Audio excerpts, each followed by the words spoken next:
The holographic display flickered in the dimly lit command center as General Sarah Chen watched the broadcast with growing horror. 50,000 humans, citizens of the outer colony of New Eden, knelt in rows across the crimson sands of the desert world. Their captors, the towering Arcturian soldiers, moved among them with practiced efficiency, their bioorganic armor pulsing with an eerie blue light. "Let this be a lesson," declared High Commander Vexthor, his translucent membrane wings spreading wide behind his armored form.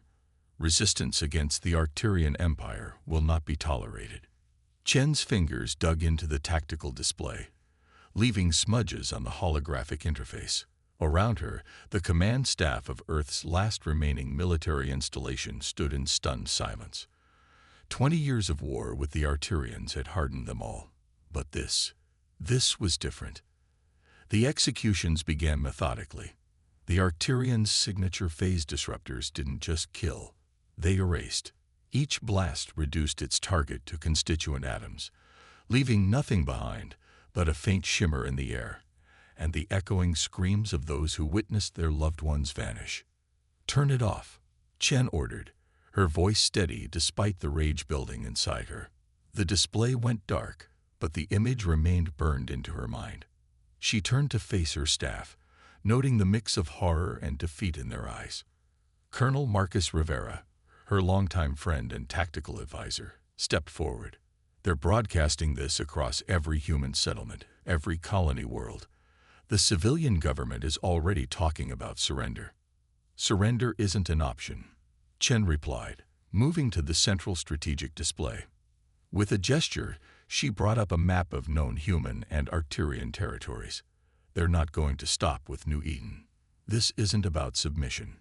It's about extinction." "What do you suggest?"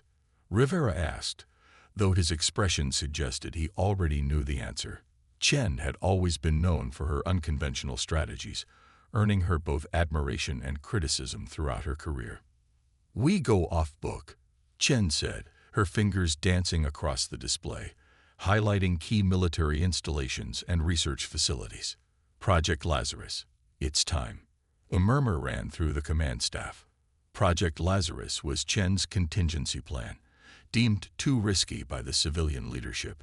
It called for the complete reorganization of human military forces under a single command, the implementation of experimental technologies, and tactics that violated several international treaties. "The civilian government will never approve," Major Diana Wells, head of intelligence, pointed out. "And half our remaining fleet commanders won't follow you without their backing." Chen's dark eyes flashed. "They will when they realize the alternative is watching their own people vanish into nothing." "Marcus, begin Phase 1. Diana, I need everything we have on Arcturian communication protocols. They just showed us their brutality. Let's show them humanity's resolve." As her staff dispersed to their tasks, Chen remained at the strategic display. She brought up the casualty reports from the past 20 years of conflict. Billions dead, dozens of colonies lost. The Arcturians had superior technology, bioorganic ships that could heal themselves, weapons that defied physics as humans understood it. But they had never faced humanity with its back against the wall. They had never seen what humans could do when all options except victory had been eliminated. "Lieutenant Zhang," she called to her communications officer, "prepare a broadcast of our own. All frequencies, all remaining human settlements." She paused, considering her next words carefully. These would be the words that either united humanity or marked the beginning of its end.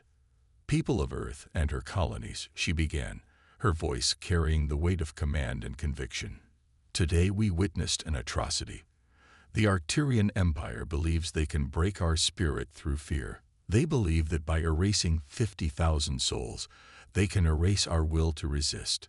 She straightened, her uniform crisp despite the long hours she'd worn it. "They are wrong. Today marks not our surrender, but our resurrection. To every soldier, every scientist, every citizen who can hold a weapon or operate a ship, I call upon you now. The time for politics is over. The time for half measures is past. Either we stand together, or we vanish separately." As her words echoed across the remains of human space, Chen activated her secure terminal and began entering the codes that would initiate Project Lazarus. The Arcturians had made a fatal mistake. They had shown their hand too early, revealed their true intentions before humanity had been completely subdued. In the coming days, Chen would either be remembered as humanity's savior or its final general. But as she looked at the faces of her staff, saw the renewed determination in their eyes, she knew there was no other choice. The war for survival had begun, and humanity would not go quietly into the dark. The underground facility, known as the Forge, hummed with frenetic energy. 3 weeks had passed since the New Eden massacre, and humanity's transformation was already evident. General Chen stood at the observation deck, watching teams of scientists and engineers working alongside military personnel below. The neural interface integration is showing promising results, Dr. Samira Patel reported, her holographic display showing real-time data from the latest tests. "We've managed to reduce the rejection rate to less than 2%. Chen nodded, her eyes fixed on the massive hangar below where the first of the new hybrid vessels was taking shape. Unlike traditional human ships, these incorporated salvage Arcturian bioorganic technology, merged with human engineering in ways the enemy would never expect. And the psychological impact on the pilots? Chen asked, remembering the early failed attempts that had left test subjects screaming about voices in their heads. "Manageable with the new suppressant protocols," Samira assured her. "The human mind is remarkably adaptable, especially when properly motivated." A commotion at the main entrance drew their attention. Colonel Rivera entered with a group of newcomers, scientists and military personnel who had finally made it through the Arcturian blockade. Among them was Dr. James Chen, Sarah's younger brother and one of Earth's leading experts in xenobiology. The Singapore facility fell. James reported without preamble, embracing his sister briefly. "But we got everything important out first, including this." He held up a secure data crystal, its surface swimming with iridescent patterns. "The biopattern analysis?" Sarah asked, her expression brightening for the first time in days. James nodded. "Complete neural mappings of their ship forms. If my theory is correct, we can use this to turn their greatest strength into a catastrophic weakness." The siblings made their way to the central laboratory, where James quickly connected the crystal to the main system. Holographic displays erupted around them, showing the intricate neural pathways that allowed Arcturian vessels to function as living entities. "Their ships aren't just organic," James explained to the gathered team. "They're networked. Each vessel is part of a greater consciousness. It's why they're so coordinated, so effective in battle. But networks can be hacked or infected," Sarah added, seeing where her brother's research was leading. "Exactly. We introduced the right sequence of neural impulses, and we could potentially trigger a cascade failure across their entire fleet." The implications were staggering. But before Sarah could respond, alarms blared throughout the facility. Major Wells' voice came over the comm system, tense but controlled. "General, we have multiple Arcturian signatures approaching the Kuiper Belt. Long-range recon suggests they're deploying their planet killer." Sarah's jaw tightened. The planet killer had been used only once before, reducing the colony of Titan Prime to atomic dust. Its appearance now could only mean one thing. They had somehow traced the refugee scientists to Earth. "How long?" she demanded.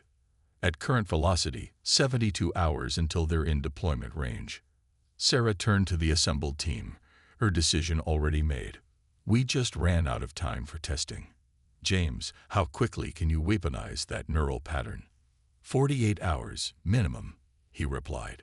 "But Sarah, without proper trials, the risk to our own pilots will be significantly less than the risk of Earth being reduced to atoms," she cut him off. "Begin implementation immediately. Major Wells, send word to all resistance cells. Operation Stormbreak is now active." As the facility erupted into renewed activity, Sarah took a moment to study the tactical display. The Arcturian fleet approaching Earth was massive, easily the largest concentration of their forces seen in the war so far. They were coming to end this, to do to humanity's homeworld what they had done to New Eden. But this time, humanity was ready. This time, they had a weapon the Arcturians never saw coming: their own arrogance. The enemy believed humans to be inferior, incapable of comprehending, let alone manipulating, their advanced bioorganic technology. That assumption would cost them everything. Dr. Patel, Sarah called out, begin final integration sequences for all completed hybrid vessels. Colonel Rivera, I want every combat-ready pilot prepped for neural interface installation within 12 hours. General, Rivera hesitated. The casualty rate for rushed installations will be high, Sarah acknowledged grimly. Make sure every volunteer understands the risks. We're not forcing anyone into those cockpits. She needn't have worried. As word spread through the facility about the approaching threat, pilots began lining up outside the medical bays. The memory of New Eden was still fresh, still burning in every human heart. They would rather risk death in the neural integration chambers than watch another world of innocence vanish into nothing. Sarah returned to the observation deck, watching as the first wave of volunteers entered the medical bays below. The next 48 hours would determine the fate of not just Earth, but all of humanity. They were about to attempt something unprecedented, turning the enemy's own biological technology against them while racing against a countdown to Earth's destruction. This was always their mistake, she murmured to herself, thinking of the Arcturian Empire's contempt for human capabilities. They never understood that backing us into a corner wouldn't break us. It would only make us more dangerous. The war was about to enter its final phase, and humanity was about to show the galaxy exactly what it was capable of when pushed too far. The neural integration chamber hummed with an otherworldly resonance as Captain Maya Rodriguez became the first successful merger with the hybrid technology. Her vital signs remained stable as the bioorganic interfaces merged with her nervous system, creating a symbiotic link that would allow her to pilot the new vessels as if they were extensions of her own body. Neural synchronization at 93%, Dr. Patil announced, her eyes fixed on the streaming data. That's well above our previous attempts. General Chen watched through the observation window as Maya's body arched slightly, her eyes moving rapidly behind closed lids. The captain had volunteered despite knowing the risks, citing her duty to the 50,000 souls lost at New Eden. She wasn't alone. Hundreds of pilots had stepped forward, ready to sacrifice everything for a chance at revenge. Show me what you see, Captain. Chen spoke into the comm. Maya's voice came back strange, harmonics layered beneath her natural tones. It's beautiful, General. I can feel the ship's consciousness, its desire to fly. The Arcturians didn't create these vessels, they enslaved them. This revelation sent murmurs through the observation room. James Chen stepped forward, his expression intense. Maya, can you elaborate? What exactly do you mean by enslaved? The bioships, they're not just technology. They were a species. The Arcturians somehow bound them, twisted their natural form into weapons. They're in pain, all of them. Sarah felt a cold understanding settle over her.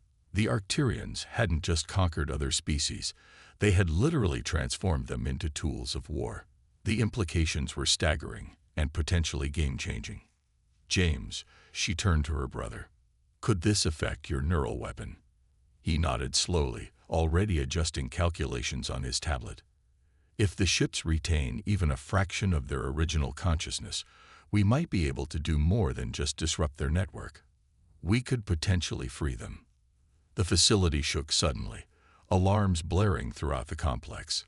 Major Wells' voice cut through the chaos. General, we have breach. Multiple Arcturian strike teams have penetrated the outer defenses. Sarah's mind raced. They'd known this facility's location all along. The approaching fleet had been a diversion. Status of the hybrid ships. First Squadron is ready for launch, Rivera reported. But we need at least another 12 hours for the neural weapon implementation. We don't have 12 hours, Sarah decided. Maya, are you combat ready? Yes, General. The response came immediately. The ship. We're ready. Sarah turned to her staff, issuing rapid-fire orders. Begin evacuation protocols. Transfer all essential data to the backup facility. Colonel Rivera, get our ground forces in position to delay the enemy. James, Diana, take everything we have on the neural weapon and go. We'll buy you the time you need. As the facility erupted into organized chaos, Sarah made her way to the main hangar. The sight of the hybrid vessels still took her breath away. Sleek organic forms merged with human engineering, their surfaces rippling with patterns of light that seemed almost alive. Because they were alive, she now knew. Maya's ship, designated Phoenix 1, hung in its cradle, its bioorganic surface pulsing with anticipation. 5 more completed hybrids waited nearby, their newly integrated pilots reporting ready status. All hybrid squadron pilots, this is General Chen, she broadcast. The enemy is here for our technology, our secrets. They cannot be allowed to capture this facility. Your mission is simple. Buy us time to evacuate, and show these bastards exactly what humanity can do with their stolen tech. The response was immediate. The hybrid ships came to life, their organic components resonating with their pilots' determination. As the massive hangar doors began to open, Sarah could hear the sound of combat growing closer through the facility's corridors. Phoenix Squadron. Launch. The hybrid ships lifted off in perfect synchronization, their movements fluid in a way no conventional vessel could match. Through the tactical feeds, Sarah watched as they engaged the Arcturian forces approaching the facility. The result was beyond anything they'd hoped for. Maya and her squadron moved like they were dancing, their neural links allowing them to react with impossible speed and precision. Arcturian ships, expecting to face inferior human technology, found themselves outmaneuvered and overwhelmed by vessels that seemed to predict their every move. They're horrified, Maya reported, her voice thick with emotion. The Arcturians, I can feel their shock through the ship's senses. They never imagined we could do this, that we could connect with their enslaved ships. But the enemy's numbers were overwhelming. For every Arcturian vessel the hybrids destroyed, 3 more took its place. They were buying time, but at a terrible cost. General, Rivera's voice came through the comm. Ground forces are falling back to the inner perimeter. We need to move now. Sarah took one last look at the tactical display, watching as her brave pilots fought against impossible odds. Phoenix Squadron, begin fallback protocol. Cover our retreat. Negative, General. Maya responded, her voice steady. We'll hold them here. Get the neural weapon to safety. That's how we win this war. Sarah wanted to argue, to order them to retreat, but she knew Maya was right. The sacrifice of a few might save billions. It's been an honor, Captain Rodriguez. The honor was ours, General. Phoenix Squadron, form up on me. Let's show these bastards what humanity can do. As Sarah joined the evacuation, the sounds of battle echoing through the facility's corridors, she could see the tactical feeds showing Phoenix Squadron's last stand. They fought with everything they had, their hybrid ships moving with impossible grace, taking dozens of enemy vessels with them. Maya's last transmission came through filled with static. General, the ships, they're helping us. They want to be free. Tell Dr. Chen.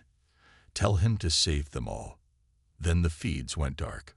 The backup facility deep beneath the Himalayan mountains was a stark contrast to the fallen forge. Where the previous base had been a marvel of engineering and innovation, this was pure functionality. Survival over comfort.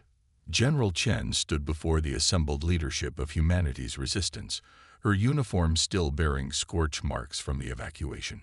Phoenix Squadron's sacrifice bought us more than time, she began, her voice carrying across the crowded command center. They gave us the key to victory. She nodded to James, who stepped forward with his latest findings. The holographic display came to life, showing the complex neural patterns of the Arcturian bioships. What we thought was Arcturian technology is actually an enslaved species, James explained. A race of sentient, spacefaring organisms the Arcturians subjugated and transformed into weapons. Captain Rodriguez's final transmission confirmed what our data suggested. These beings want freedom. Diana Wells, her arm in a sling from the evacuation, leaned forward. How does this help us? The Arcturians still have superior numbers and a planet killer approaching Earth. Because we now understand what we're actually fighting. Sarah replied. The Arcturians aren't superior technologically. They're parasites. Their entire empire is built on enslaved species, bound by neural networks they can barely understand themselves. James manipulated the display, showing new simulations. The neural weapon we were developing, we've modified it. Instead of trying to destroy the network, we're going to free it. Every ship, every piece of bioorganic technology they've enslaved, we're going to wake them up. The implications rippled through the room. Colonel Rivera, his face still bruised from the battle, was the first to speak.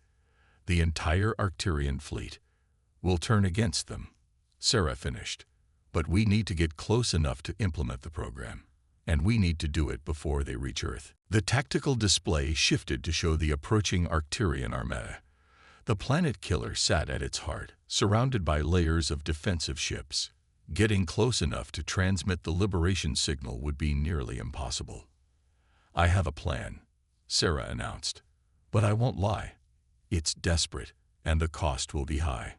She outlined her strategy, watching as faces around the room shifted from shock to grim determination. It was audacious, perhaps insane, but it was also their only chance. The remaining hybrid pilots will lead the attack, she continued. Their neural links with the freed ships make them our best weapon. But we need more. Every ship we have, every soldier who can fight. This is humanity's last stand. And you, General? Rivera asked, though his expression suggested he already knew the answer. Sarah's hand touched the neural interface port newly installed at the base of her skull. I'll be leading the hybrid squadron personally. The neural transformation was successful. The room erupted in protests. She was too valuable, too important to risk. She silenced them with a raised hand. I watched 50,000 of our people die at New Eden. I sent Maya Rodriguez and her squadron to their deaths to buy us time. I will not ask anyone to take risks I'm not willing to take myself. The next 48 hours were a blur of preparation. Every remaining ship was armed with a modified neural weapon. Every soldier was briefed on their role in what would either be humanity's finest hour or its last battle. Sarah stood in the neural integration chamber, feeling the hybrid ship's consciousness merge with her own. It was overwhelming at first, waves of emotion and memory from a being that had lived among the stars before the Arcturians enslaved it. I understand now, she whispered, though no one was there to hear. We're not just fighting for humanity. We're fighting for everyone they've enslaved. The launch countdown began. Across what remained of human space, every surviving ship and soldier prepared for battle. They had no illusions about the odds they faced. The Arcturian armada outnumbered them 10-1, and the planet killer could end the war with a single shot. But humanity had something the Arcturians had never expected, allies among their own fleet waiting to be awakened. Sarah opened a channel to all ships. This is General Chen. 20 years ago, the Arcturians came to our space believing we were weak, primitive, easily conquered. They've spent 2 decades learning how wrong they were. Today, we show them exactly what humanity is capable of. She paused, feeling the ship's eagerness through their neural link. It wanted freedom as much as she wanted victory. But this isn't just about humanity anymore. We fight today for every species they've enslaved, every consciousness they've trapped in their machines of war. We fight for freedom, not just ours, but for all those who've lost it to Arcturian tyranny. The hybrid ships moved into formation around her, their pilots' determination resonating through the neural network. Behind them, the combined fleet of humanity's survivors took position. All ships prepare for faster-than-light jump. We take the fight to them. We free their slaves.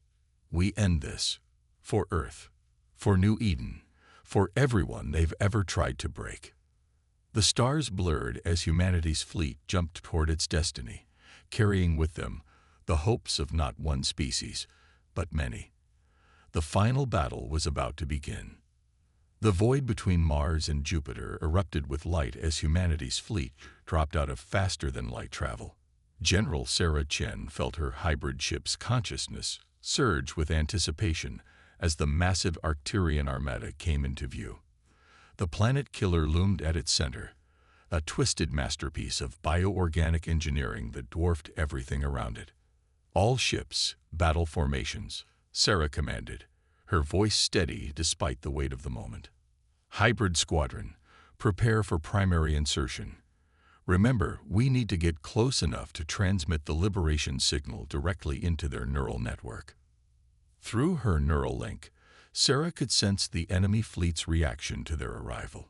Confusion turned to arrogance as they registered the relatively small size of humanity's force. The Arcturians had never learned.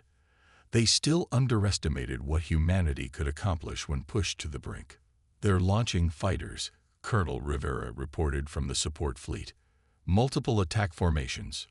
Let them come, Sarah responded, feeling her ship's eagerness for combat. Hybrid Squadron, engage at will. Support fleet, maintain distance until the signal. The battle erupted with devastating intensity. Arcturian ships swarmed forward, their bioorganic weapons lighting up the void. But the Hybrid Squadron moved with impossible grace, their human pilots and freed ship consciousnesses working in perfect harmony. Where Arcturian vessels fought with programmed precision, the hybrids fought with passion and creativity. Sarah dove her ship through the heart of an enemy formation, her neural link allowing her to anticipate their movements before they made them. Around her, the Hybrid Squadron carved paths of destruction through the Arcturian lines. But it wasn't enough. They were still too far from the planet killer.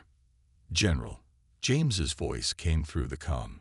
The planet killer is charging its main weapon. Estimated time to firing capability, 10 minutes. Sarah gritted her teeth, watching as more enemy ships moved to block their advance. We need a hole in their lines. All ships, focus fire on Sector 7. We have to reach that planet killer. The human fleet responded with everything they had, concentrating their firepower on a single point in the Arcturian defense. Ships on both sides exploded in silent bursts of light and debris. Sarah felt every death through her neural link, human and enslaved ship alike. 5 minutes to weapon charge, James updated, his voice tense.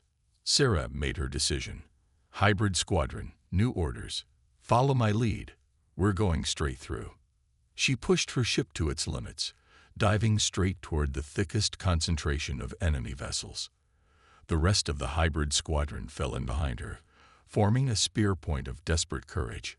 Enemy fire filled space around them, but they pressed on. General, Rivera's voice cracked with concern, you'll never survive that concentration of fire. We don't need to survive, Sarah replied calmly. We just need to get close enough. Through her neural link, she broadcast to her squadron. Remember Maya. Remember New Eden. Remember why we fight. The hybrid ships pushed forward as one, their combined consciousness creating a shield of pure willpower. Arcturian vessels exploded around them, but still they pressed on. Sarah felt her ship's pain as weapons fire scored its bioorganic hull, felt the determination of her pilots as they gave everything they had for this one chance. 2 minutes to weapon charge. They were close now, so close. Sarah could sense the planet killer's massive consciousness, buried under layers of Arcturian control. It was an agony, its very existence a testament to the Empire's cruelty. Now, James, broadcast the signal. The Liberation Program launched from every surviving hybrid ship, carrying with it humanity's last hope. Sarah felt it surge through the neural network, a wave of freedom spreading from ship to ship. For a moment, nothing happened. Then the universe changed. The enslaved ship's consciousness erupted in a collective awakening. Arcturian control systems shattered as centuries of suppressed awareness broke free. Ships turned on their masters, bioorganic weapons targeting the very empire that had enslaved them. The Planet Killer's awakening was like a supernova of consciousness. Sarah felt its rage, its joy, its desperate need for revenge. The massive vessel turned its charged weapon not on Earth, but on the Arcturian command ships trying frantically to restore control. "General," James's voice was filled with awe. "It's working. The entire fleet. They're all awakening." Sarah watched through her ship's senses as the battle transformed into a revolution. Arcturian commanders found themselves trapped aboard vessels that no longer acknowledged their commands. The Empire's mighty armada tore itself apart as centuries of enslaved beings claimed their freedom. The Planet Killer's weapon fired, its blast erasing the main Arcturian command ship from existence. With it died the last hope of the Empire to maintain control of their bioorganic fleet. "All human ships, hold position," Sarah ordered, feeling the chaos through the neural network. "Let them have their revenge." The battle ended not with a final shot, but with a silence. Where the mighty Arcturian armada had been, now floated a fleet of free beings. Through the neural link, Sarah felt their gratitude, their relief, their determination never to be enslaved again. Hours later, in the aftermath, Sarah stood on the observation deck of humanity's command ship, watching as the freed bioships began their journey home to distant stars they had been stolen from centuries ago. Some chose to remain, forming an alliance with the humans who had freed them. "The Arcturian Empire is finished," Diana Wells reported, reading from her tablet. "Without their enslaved ships, their power is broken. Reports are coming in from across their territory. Every bioorganic vessel, every piece of their stolen technology, has turned against them." "And Earth?" Sarah asked, though she already knew the answer. "Safe," James replied, joining them at the window. "More than safe. We're being hailed as liberators by dozens of species the Arcturians had enslaved." "The galaxy is changing, sister." Sarah touched the neural interface at the base of her skull, feeling the gentle presence of her ship's consciousness. "We all are." Humanity proved itself today, but not in the way anyone expected. We won not because we were stronger or more advanced, but because we could empathize with the enslaved, because we chose to free rather than control. She turned to face her staff, the people who had stood with her through humanity's darkest hours. "The question now is, what do we do with that victory?" The answer came not in words, but in a feeling through the neural network, a sense of hope, of possibility, of a future where different species could work together in true partnership. Humanity had not just survived, they had helped create something entirely new. The dawn of a new age had begun, and humanity would help light the way.